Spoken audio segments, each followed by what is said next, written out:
Thank you for joining us again today on Eye on LWOP. I am your host, Misty Artiega, and today I'll be discussing the 5-year gap. In my last episode, I discussed the history of LWOP in a nutshell. Today I'll be discussing the 5-year period between 1972 and 1977, where neither LWOP nor the death penalty were lawful sentences in California.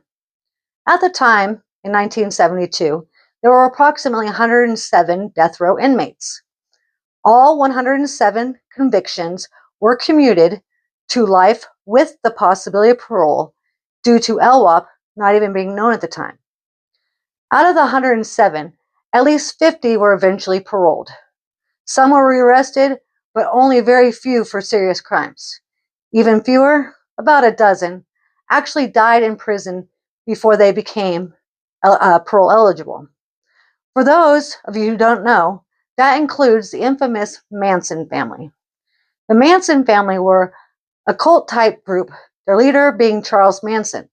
They were convicted in 7 murders over a 2-day period, including the brutal killing of actress Sharon Tate and her unborn child. Although Manson died in prison, along with another cult member, Atkins, 2 members are still incarcerated, and one was recently paroled after 50 years of incarceration. So what does the Manson cult have that our LWOPs don't? The opportunity to go before a parole board. Although Charles made a mockery out of his opportunity, many currently are praying for that chance. Today, we have over 5,000 incarcerated men and women serving LWOP sentences. Out of that, around 2,500 were under 25 at the time of their offense. Did LWOP make way for less death row inmates? Absolutely not. As of today, we have around 574 individuals serving condemned sentences, 5 times the amount that we had in 1972.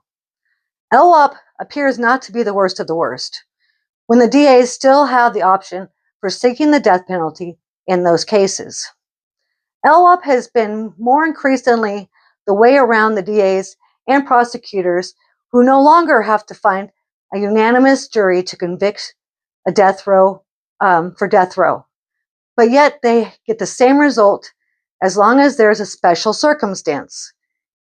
In that case, which I will address in a future episode.